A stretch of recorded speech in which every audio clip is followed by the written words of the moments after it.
നമസ്കാരം. കർണാടകയിലെ കോൺഗ്രസ് സർക്കാരിനെതിരെ കേരളത്തിൽ ദുർമന്ത്രവാദം നടന്നു എന്നുള്ള ഒരു വലിയ വെളിപ്പെടുത്തലുമായി രംഗത്തെത്തിയിരിക്കുകയാണ് കോൺഗ്രസിന്റെ നേതാവും കർണാടകത്തിന്റെ ഉപമുഖ്യമന്ത്രിയുമായ DK ശിവകുമാർ. നിലവിൽ കർണാടകം ഭരിക്കുന്ന കോൺഗ്രസ് സർക്കാരിന് കൂടുതൽ പ്രതിസന്ധികളും പ്രശ്നങ്ങളും ഉണ്ടാകാനും അതിനോടൊപ്പം തന്നെ സർക്കാർ നിലം പൊത്താനുമുള്ള കരുനീക്കങ്ങൾക്ക് രാഷ്ട്രീയ ശത്രുക്കൾ ദുർമന്ത്രവാദത്തെ കൂട്ടുപിടിച്ചതായി തങ്ങൾക്ക് വിവരം ലഭിച്ചു എന്നാണ് കർണാടകയുടെ PCC അധ്യക്ഷൻ കൂടിയായ DK ശിവകുമാർ ആരോപിക്കുന്നത്. കേരളത്തിലെ രാജരാജേശ്വരി ക്ഷേത്രം കേന്ദ്രീകരിച്ച് വിവിധ യാഗങ്ങളും അതിനോടൊപ്പം തന്നെ മൃഗബലി വരെ നടന്നു എന്നാണ് DK ശിവകുമാർ പറയുന്നത്. ശത്രുഭൈരവി യാഗം ഉൾപ്പെടെ നടന്ന ഇതിൽ പങ്കെടുത്ത ആളാണ് രഹസ്യ വിവരം നൽകിയതെന്നുകൂടി അദ്ദേഹം പറയുന്നുണ്ട്.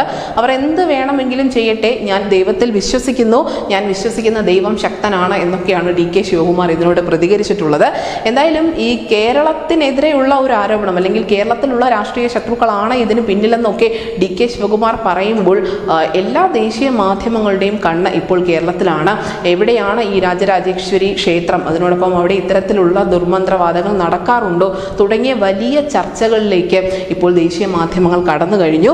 ഈ കേരളത്തിലെ തളിപ്പറമ്പിൽ സ്ഥിതി ചെയ്യുന്ന രാജരാജേശ്വരി ക്ഷേത്രത്തിലാണ് കർണാടകയിൽ നിന്നുള്ള രാഷ്ട്രീയ നേതാക്കൾ പലപ്പോഴും ദർശനത്തിന് വേണ്ടി എത്താറുള്ളത്. നമുക്കറിയാം, കേരളത്തിന്റെ ഒരു പൊളിറ്റിക്കൽ സാഹചര്യമല്ല മറ്റ് സംസ്ഥാനങ്ങളിലുള്ളത്.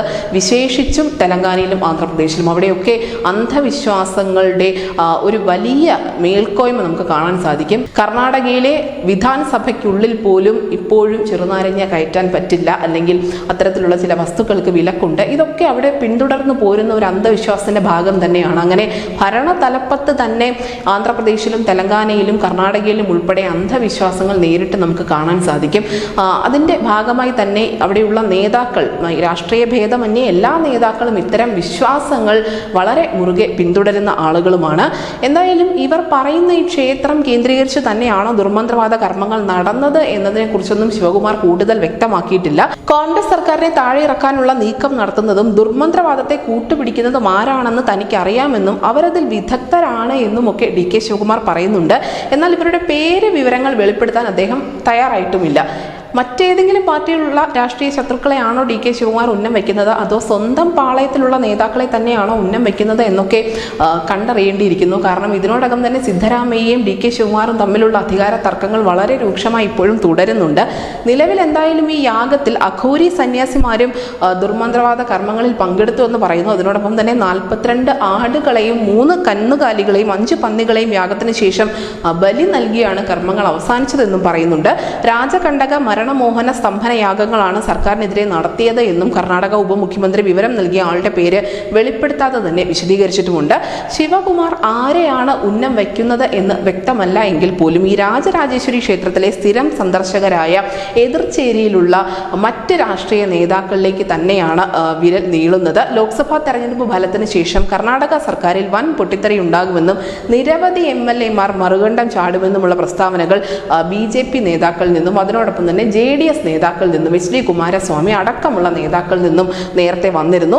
നേതൃമാറ്റത്തെ ചൊല്ലി ഇതിനോടൊപ്പം തന്നെ ഈ സിദ്ധരാമയ്യയും DK ശിവകുമാറും തമ്മിലും തർക്കങ്ങൾ നിലനിൽക്കുന്നുണ്ട്. ശീതയുദ്ധം ഇപ്പോഴും തുടരുന്നുമുണ്ട്.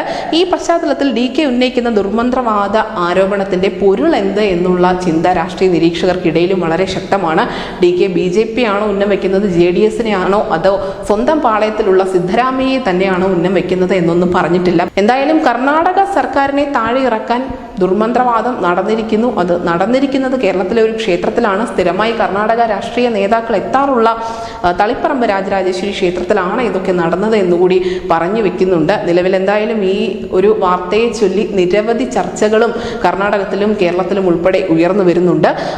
ഈ ബലി നൽകിയതടക്കമുള്ള കാര്യങ്ങൾ ഒരുപക്ഷെ ഇപ്പോൾ നമുക്കറിയാം, നിയമപരമായി ഇത്തരത്തിൽ മൃഗങ്ങളെ ബലി നൽകുന്നതിനൊക്കെ വിലക്ക് നിലനിൽക്കുന്നുണ്ട്. അത്തരം ബലികളും മറ്റും പല ക്ഷേത്രങ്ങളിലും നിർത്തിയിട്ടുമുണ്ട്. പ്രതീകാത്മകമായാണ് ഇപ്പോൾ ബലി നൽകാറുള്ളത്. അല്ലാതെ മൃഗങ്ങളെ നേരിട്ട് ഇത്തരത്തിൽ അവയ്ക്ക് ദോഷം ചെയ്യുന്ന രീതിയിലുള്ള ബലികർമ്മങ്ങളൊന്നും തന്നെ ഇപ്പോൾ നടക്കാറില്ല. പക്ഷേ ദുർമന്ത്രവാദത്തിന്റെ പേര് പറഞ്ഞുകൊണ്ട് ഇത്തരത്തിലുള്ള കർമ്മങ്ങൾ നടക്കുന്നുണ്ട് രഹസ്യമായി എന്നത് എല്ലാവർക്കും അറിയുന്ന ഒരു വിവരം കൂടിയാണ്. നമുക്കറിയാം, നരബലി ഉൾപ്പെടെ നടന്നിട്ടുള്ള നാട് തന്നെയാണ് നമ്മുടേത്. അതുകൊണ്ട് തന്നെ DK ശിവകുമാർ പറഞ്ഞ ഈ കൂടോത്രം, ദുർമന്ത്രവാദം തുടങ്ങിയ സാധ്യതകളെ ഒന്നും അങ്ങനെ അങ്ങ് തള്ളിക്കളയാൻ സാധിക്കില്ല.